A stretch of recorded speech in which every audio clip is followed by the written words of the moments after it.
안녕하세요. 자유 유튜브입니다. 오늘은 부동산 가격 떨어뜨려 줄 거라는 착각 버려라. 사고 팔고를 떠나서 경제 원리를 알면 돈이 보인다라는 제목으로 이야기를 한번 해볼까 합니다. 자, 제가 오랜만에 부동산 관련되는 영상을 하나 마련해 봤는데요. 최근 MBC 100분 토론에서 흥미로운 발언이 있었다는 이야기를 듣고 우리가 이런 발언과 관련해서 어떻게 행동하면 좋을지, 그리고 그 이면에 어떤 내용이 숨겨져 있는지, 자, 이런 것들을 알면은 앞으로 부를 쌓아가는데 조금이라도 도움이 되지 않을까 해서 영상을 한번 만들어 봤습니다. 과거 영상 제가 잠깐 소개하겠습니다. 물론 제가 만든 부동산 관련 영상이 이렇게 여기 제시된 것만 있는 건 아니지만 대표적으로 2019년 12월 10일에 부동산 폭락 기대는 접어라 라는 영상을 제가 만들었었고요. 그리고 5월 부동산과 돈의 속성과 메커니즘, 이 영상 이런 것들은 개념을 다지는 영상이었습니다. 그리고 서울 집값 내릴 생각 없다. 2019년 주거종합계획 발표를 보면서 이런 영상을 만들었었고, 아파트 청약 결과가 말해주는 부동산 시장이라는 영상을 만든 바 있습니다. 그 외에도 여러 가지 영상을 만들었지만 어쨌든 저는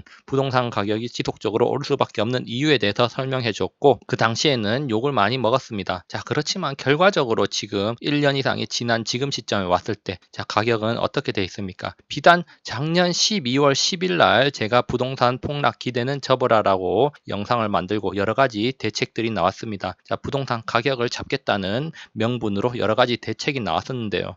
그럼에도 불구하고 반년이 조금 지난 지금 전국 주요 도시 그리고 서울과 수도권의 부동산 가격은 최소 1, 2억 이상은 다 뛴 걸로 파악되고 있습니다. 자, 그렇다면 우리가 지금 이렇게 부동산 가격이 뛰는 이유에 대해서 어떻게 이해를 해야 될까? 여기에 대해서 한번 생각을 해본다면은 앞으로 부를 쌓아가는데 조금 더 도움이 되지 않을까 이런 생각을 해봅니다. 자, 이 영상은 부동산 매수 매도에 관한 영상이 아닙니다. 제가 매수해라, 매도해라 그런 말 하지 않습니다. 자, 경제의 기본 원리를 알고 판이 어떻게 돌아가는지를 알면은 본인 스스로가 매수를 해야 될지 매도를 해야 될지 판단을 할 수 있을 것이고 부를 스스로 쌓아 나갈 수 있을 것입니다. 자, 한 가지 명심해야 될 점은 시장 경제는 당신이 원하는 대로 당신 생각대로 돌아가는 것이 아니라는 말입니다. 자, 여기서 당신이란 폭락론자를 말하는 겁니다. 아무리 집값 폭락을 외쳐도 집값이 천정부지로 치솟는 이유 아직도 모른다면은 이 영상을 한 3번 정도 돌려보십시오. 자, 집값 잡겠다고 22번째 정책이 나왔지만 왜 부동산 가격은 오르는 걸까? 조금만 기다려봐라. 폭락할 거다. 이렇게 말하는 사람들 있습니다. 자, 그러면은 6개월 뒤에 어떨 것 같습니까? 6개월 뒤에도 조금만 더 기다려봐라. 떨어질 거다. 이런 말 할 수도 있습니다. 자, 그 이야기만 지금 3년 넘게 듣고 있습니다. 지겹지도 않습니까? 아무 논리나 이유 없이 올랐으니까 떨어져야 된다. 이런 이야기는 하지 마십시오. 저는 왜 오르는지에 대해서 설명을 하겠습니다. 이유라도 알면 조금 덜 분노하고 스트레스도 조금 더 적게 받을 수 있지 않을까. 자, 이런 생각을 해봅니다. 자, 제가 자주 하는 말입니다. 분노하면서 인생을 낭비하지 마십시오. 얼마나 소중한 시간이고 소중한 인생들입니까? 자, 분노할 시간에 스스로 공부하고 더 나은 삶을 살기 위해서 노력하십시오. 판 돌아가는 걸 봐가면서 대응을 하고 더 나은 삶을 살 수 있도록 노력하시기 바랍니다. 자, 그렇다면 우리는 지금 시장에서 무엇을 생각해야 될까? 자, 시장은 지금 어떤 힘으로 움직일까? 어떤 원리로 움직이고 있을까? 이것을 생각해 봐야 된다는 겁니다. 자, 오르는 이유, 그분들이 모르는 것이 아닙니다. 자, 그렇다면은 그냥 마냥 분노하지 말고 왜라는 질문에 대답을 해보자는 겁니다. 자, 100분 토론이 끝난 뒤에 그분들의 비공개 발언이 공개가 되어버렸습니다. 그래서 많은 사람들이 분노를 했는데요. 분노할 필요가 없다는 겁니다. 자, 그분들이 모르는 것이 아니라는 거죠.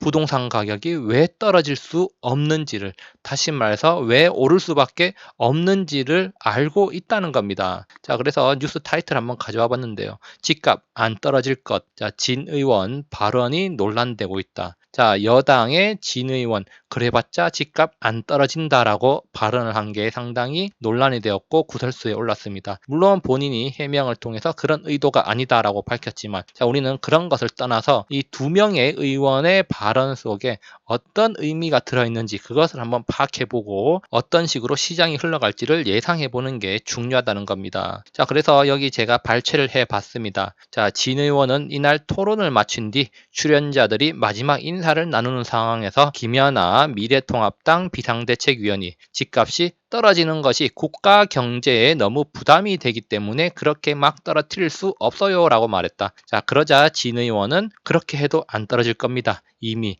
부동산이 뭐 어제 오늘 일입니까? 라고 했다. 김연아 미래통합당 의원이 국가 경제 부담 때문에 집값이 떨어질 수가 없다. 떨어뜨릴 수가 없다. 이렇게 말하니까 진 의원이 자, 그렇게 해도 안 떨어질 겁니다. 라고 하면서 동의하는 식의 발언을 했다. 이런 이야기입니다. 자, 그러면은 우리가 여기서 한번 생각해 볼 수 있습니다. 자, 부동산 가격 하락을 많은 사람들이 외치고 있습니다. 자, 그러면서 정부에서도 부동산 가격을 잡겠다. 하락을 유도하겠다. 이런 이야기를 하고 있는데 자, 부동산 가격 하락을 유도한다. 국가 경제에 부담이 된다. 자, 그러면 정부에서 지금 부동산 가격 하락을 시켜서 국가 경제에 부담을 주려고 하는가? 자, 이렇게 생각을 할 수가 있습니다. 그러면 우리가 정부가 국가 경제에 과연 부담을 주는 일을 할까? 자, 아무리 상식적으로 생각해도 국가 경제를 발전시켜야지 국가 경제에 부담 주는 일을 하지 않을까라는 생각을 하기 마련이죠. 자, 그러면은 왜 부동산 가격 하락이 국가 경제에 부담이 된다고 언급을 했을까? 그 이유에 대해서 한번 생각을 해봐야 된다는 겁니다. 자, 그래서 부동산 가격 하락이 국가 경제에 부담이 된다고 했는데 왜 그럴까?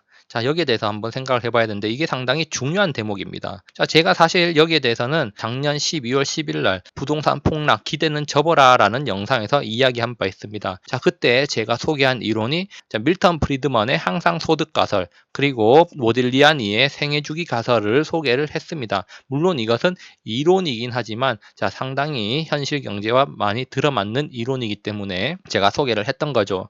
자본주의 사회에서는 소비가 상당히 중요합니다. 자, 재난지원금을 푸는 이유가 뭡니까? 궁극적으로는 소비를 늘려가지고 국가 경제를 활성화시키기 위한 것입니다. 자, 우리나라뿐만 아니라 미국, 일본, 유럽도 지원금을 풀고 그리고 실업자들에게 실업급여를 지급합니다. 실업자들에게 실업급여를 지급하는 이유 중에 하나는 바로 소득이 사라지게 되면 소비를 할 수 없기 때문에 소비를 할 수 있도록 최소한의 지원을 해주는 거죠. 어쨌든 국가에서는 국민들이 소비를 할 수 있도록 소비를 장려하기 위해서 돈을 푸는 겁니다. 자, 그런데 이 소비라는 것은 어떻게 이루어지는가? 현재의 소득과 함께 자산의 미래 가치에 기반을 해서 현재 소비가 이루어진다고 합니다. 일시적인 소득의 증가는 사실 소비가 늘어나는데 한계가 있다는 거죠. 소비는 미래 자산 가치에 기반한다는 것은 어떤 자신이 보유하고 있는 자산의 가치가 꾸준히 증가를 하게 된다. 그렇다면은 이런 것들을 생각해서 소비 지출을 좀 더 늘릴 수가 있다. 이런 말인데요. 자, 미래에 예상되는 자산 가치가 현재 소비에 더 큰 영향을 미친다는 게 이 이론들의 핵심 내용입니다. 자, 그래서 우리나라뿐만이 아니라 미국과 유럽 등 여러 나라 국가들은 기본적으로 부동산 가격이 안정적으로 우상향할 수 있도록 정책을 펼칩니다. 자, 부동산 가격이 안정적으로 우상향을 하게 되면 여러 가지 이점이 있는데요. 자, 그 중에서 한 가지가 바로 가계의 소비가 증가한다는 것입니다. 자, 이렇게 부동산 가격이 안정적으로 증가한다. 즉, 자산의 가치가 꾸준히 증가한다는 확신이 있다면은 사람들이 소비를 증가시키고 그리고 이는 경제 활성화에 도움을 준다는 겁니다. 자, 그리고 부동산 가격이 안정적으로 우상향하는 것과 비슷한 맥락으로 정부에서 금리를 인하하는 게 있는데요. 이렇게 금리 인하를 단행하게 되면은 장기적으로 이자 부담이 감소하게 되고 이자 부담이 감소한 만큼 소비 여력이 증가하게 되는 거죠. 그리고 이것은 또 경제 활성화에 도움이 되는 거고요. 그래서 미국 중앙은행 패드에서는 최소한 2022년까지는 금리를 인상할 계획이 없다라고 못 박은 것이 금리를 인상하지 않을 테니까 저금리 상황에서 소비 활성화에 힘써라. 자, 이런 의도도 담겨 있는 겁니다. 자, 그렇지만 또 반대로 부동산 가격 하락이 온다면은 자, 이를 가지고 역자산 효과라고 말하는데요. 자, 부동산 가치가 하락하게 되면은 당연히 그 자산 가치 하락에 따른 부담으로 인해서 소비 위축이 심화되고 이것은 또다시 경제 침체 심화라는 악순환의 고리에 들어가게 됩니다. 자, 특히 자산 가치의 하락으로 인해서 부채 상환 압박이 심화되면은 결국에는 개인 파산이나 기업 파산으로 이어질 수가 있고요. 자, 이런 것들이 매우 심각한 연결고리를 만들고 악순환을 거칠 때 국가적으로 위기가 올 수 있다는 겁니다. 자, 그 대표적으로 2008년 미국의 금융위기라고 할 수가 있겠는데 2008년 금융위기 같은 경우는 꼬리에 꼬리를 물고 있는 파생상품의 영향이 컸다고는 하지만 궁극적으로는 자산 가격, 자, 집값이 하락하기 시작하면서 그것이 트리거가 됐다. 이런 이야기들도 있는 것이죠. 어쨌든 반대로 부동산 가격이 하락하게 되면 소비 위축이 심화되고 국가 경제에 안 좋은 영향을 미친다는 점 우리가 주목할 필요가 있습니다. 자, 그리고 또 한 가지 견해가 있습니다. 바로 루비니 패러독스라고 하는 건데요. 자, 경제 정상화의 역설이라고. 자, 여기에 관한 내용은 제가 저의 책인 4차 산업혁명 주식 투자 인사이트 124쪽에 실어 놓은 내용입니다. 자, 경기 침체 상황 속에서 정부는 경기 부양을 위해서 적극적으로 돈 풀기, 양적 완화를 시행하죠. 자, 이것은 미국, 일본, 유럽, 그리고 우리나라에서 지금 하고 있는 행동입니다. 자, 그런데 적극적인 돈 풀기, 그리고 금리 인하가 단행되고 나면은 처음에는 자산 가격 상승이 일어나게 됩니다. 자, 이렇게 풀린 돈들이 자산 시장으로 흘러 들어가서 여러 가지 상품들을 매수하기 때문에 매수세가 몰리면서 가격이 올라가게 되는 거죠. 자, 그런데 자, 이런 돈들이 선순환을 해서 경제 활성화, 내수 소비 활성화로 바로 나타나는 것이 아니라 처음에는 자산 가격 상승이 나타나는 게 일반적입니다. 자, 그런데 경기가 좀처럼 살아나지 않은 상태에서 돈이 계속 풀리게 되면 자산 가격만 가파르게 상승하는 그런 모습이 나타나기도 하는데, 자, 그러면 이렇게 자산 시장 과열로 인해서 정부는 긴축 정책을 실시를 하려고 긴축 카드를 매만지게 됩니다. 자, 여기에서 대표적인 긴축 카드로 금리 인상이 있겠는데요. 우리나라의 경우에는 금리 인상을 시도를 하고 나서 자, 다시 금리를 빠른 속도로 내린 경험이 있죠. 자, 그런 것처럼 부동산 시장 과열을 막기 위해서 금리를 인상하는 등 여러 가지 조치를 취해야 됩니다. 자, 실제로 취하는 경우도 있고 취할 것이라는 신호를 시장에 보내면서 과열을 막기 위해서 여러 가지 노력을 하는데요. 자, 그렇지만 정부 입장에서는 경기가 충분히 좋아지지 않은 상황에서 긴축을 하지 못하는 게 일반적입니다. 자, 지금 현재 대표적으로 뭐 미국이나 우리나라 마찬가지라고 할 수가 있겠죠. 자, 시중에 돈이 상당히 많이 풀려서 자산 가격이 많이 올라간 상황이지만 자, 긴축을 함부로 하지 못하고 오히려 지속적으로 돈을 푼다는 겁니다. 자, 오히려 경기 침체가 지속되면서 유동성을 계속 공급해야 되는 상황을 맞이한다는 거죠. 자, 그러면 또다시 이 유동성들이 경제 활성화에 적극적으로 도움을 주는 게 아니라 자, 오히려 또 자산 가격 상승을 불러오게 된다는 겁니다. 자, 자산 시장에만 돈이 몰린다는 거죠. 자, 그러면 또 정부는 긴축을 또 고려해야 되고 여러 가지 규제책을 꺼내들지만 경기가 충분히 살아나지 못한 상황에서 긴축을 제대로 하지 못합니다. 유동성 공급을 멈출 수가 없다는 거죠. 자, 그렇기 때문에 돈은 지속적으로 풀리고 또다시 자산 가격 상승이 또 발생하는 거고 이런 순환이 계속해서 반복된다는 겁니다. 그러니까 정부 입장에서는 자산 가격 상승을 막고 싶지만 쉽게 그것을 막지를 못한다는 것이죠. 자, 그러면 다시 한번 높으신 분들의 이야기를 한번 들어보겠습니다. 자, 김현아 미래통합당 비상대책위원이 한 말. 집값이 떨어지는 것이 국가 경제에 너무 부담이 되기 때문에 그렇게 막 떨어뜨릴 수가 없다는 말입니다. 자, 정리를 해보면은 집값 하락, 즉 자산 가격 하락은 소비 위축을 불러온다는 거죠. 자, 소비 위축으로 인해서 경기 침체는 심화될 수가 있다는 겁니다. 자, 특히 폭락이 찾아올 경우에는 개인 파산, 기업 부도의 급격한 증가가 발생할 수 있다는 겁니다. 자, 개인이 파산하고 기업이 부도가 난다면 개인뿐만 아니라 은행의 재정에도 심각한 타격을 주게 됩니다. 왜? 은행에서는 대출을 해줬는데 그 돈을 회수를 못하니까 손실로 잡히면서 상당히 타격을 입게 된다는 겁니다. 자, 이것이 또 연쇄적으로 더 크게 발생할 때 국가적인 금융위기, 경제위기로 번질 수가 있다는 거죠. 그렇기 때문에 집값을 막 떨어뜨릴 수가 없다는 겁니다. 자, 그러면은 더불어민주당 진 의원의 이야기. 자, 그렇게 해도 안 떨어질 겁니다. 이미 부동산 뭐 이게 어제 오늘 일입니까? 라고 했다는데요. 자, 이것을 한번 정리해 보면 자, 정부가 계속해서 돈을 풀 수밖에 없는 상황인데 부동산 가격이 어떻게 떨어질 수 있겠습니까? 라고 우리가 해석을 해볼 수가 있습니다. 자, 부동산 폭락이 찾아오면 앞서 이야기했듯이 서민 경제가 파탄나고 국가 경제 위기까지 올 수가 있는데 과연 가능할 것인가? 이렇게 이야기를 하는 것이다. 이렇게 볼 수가 있다는 거죠. 부동산 폭락 시 서민 경제가 먼저 파탄 난다는 점을 우리가 기억을 해야 됩니다. 부동산 폭락해라고 노래를 부르는 폭락이들 보면은 대부분 집 없는 서민들이죠. 자, 그런데 한번 생각해 보면은 안타까운 일은 부동산이 폭락해가지고 나라 경제, 국가 경제가 무너질 때 가장 먼저 타격을 받는 사람은 서민이라는 겁니다. 자, 가진 사람들은 그냥 집을 하나 버리는 셈 치고 그동안 쌓아놓은 자산이 많기 때문에 어느 정도 버틸 수가 있습니다. 그렇지만 자, 전세 살고 월세 사는 서민들 깡통 전세 되고 월세 되고 경매로 넘어가면 과연 그 보증금 돌려받을 수 있을 것 같습니까? 자, 그 보증금 반의 반이라도 건지면 다행입니다. 자신들이 가진 거 다 날릴 수도 있고 은행에서 전세자금 대출 받은 거라면 자신이 고스란히 다 갚아야 될 수도 있다는 겁니다. 자, 가장 먼저 타격을 받는 사람은 서민이라는 점 우리가 기억을 해야 됩니다.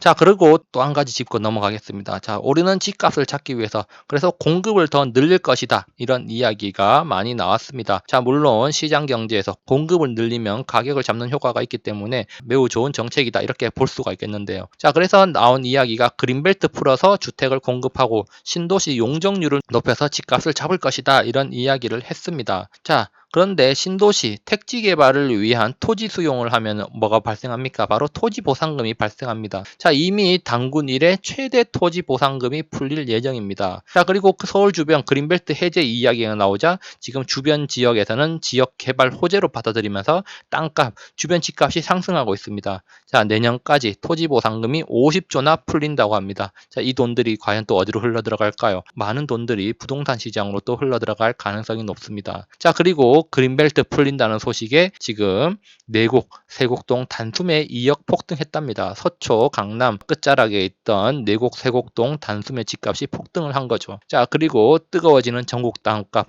역대 최대 토지 보상금 불붙이나 라고 하면서 지금 이렇게 개발을 하면 당연히 토지 보상을 하면서 돈이 시중에 많이 풀릴 수밖에 없고 그 돈들이 또다시 다른 곳으로 흘러 들어가면서 가격을 높인다는 겁니다. 자, 그리고 또 한 가지 2기, 3기 신도시 교통 환경 개선을 해줘야 됩니다. 사람들이 살기 좋게 만들어줘야겠죠. 특히 3기 신도시 용적률을 높여서 더 많은 사람들이 들어가서 살 수 있게 해준다면은 자, 그만큼 교통 환경도 더 좋게 개선을 해줘야 된다는 겁니다. 자, 그러면은 자, SOC 건설, 인프라 건설 박차를 가야 되는데 자, 결국 서울 주변 교통 인프라, 자, 철도를 건설을 하게 됩니다. 자, 그런데 이렇게 철도 건설하면은 또 뭡니까? GTX발 호재다. 환승센터 주변 집값이 들썩이고 있다. 지금 서울 서남부 시흥 안산 쪽에 보십시오. 지하철이 많이 건설되면서 집값이 어떻게 됐는지 한번 살펴보는 게 제 이야기를 듣는 것보다 100번 이해가 잘 될 겁니다.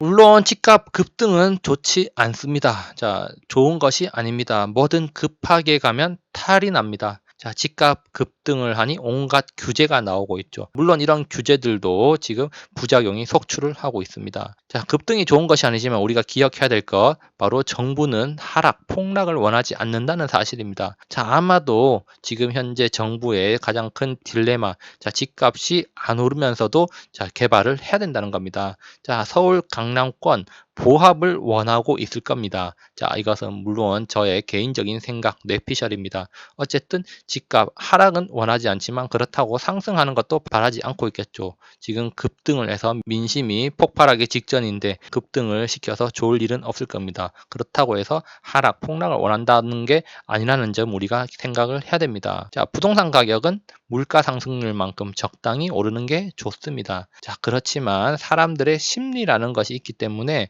자, 시장은 이론적으로 흘러가지 않는 거죠. 자, 역대 최고치로 풀린 돈은 지금 갈 곳이 없습니다. 자, 5월 시중 통화량 35조가 증가했다고 합니다. 시중 유동성이 역대 최고치를 연일 경신하고 있습니다. 자, 그 돈들이 어디로 가야 될지 지금 많은 고민을 하고 있는데 과연 그 돈들이 어디로 갈 것인가? 많은 부분이 부동산 그리고 주식시장으로 흘러가지 않을까 이런 생각을 한번 해봅니다. 자, 돈을 더 풀어서 경기 부양을 해야 되는 현재 상황입니다. 자, 그런데 부동산이 급등을 하고 있다는 게 문제죠. 자, 지금 현재 상황을 한번 정리해 보면 어떤 상황이냐? 자, 불이 났습니다. 부동산 시장에 불이 났죠. 불을 꺼야 되는데 불난 집에 기름을 뿌리면서 불을 꺼야 한다고 말하고 있는 격이죠.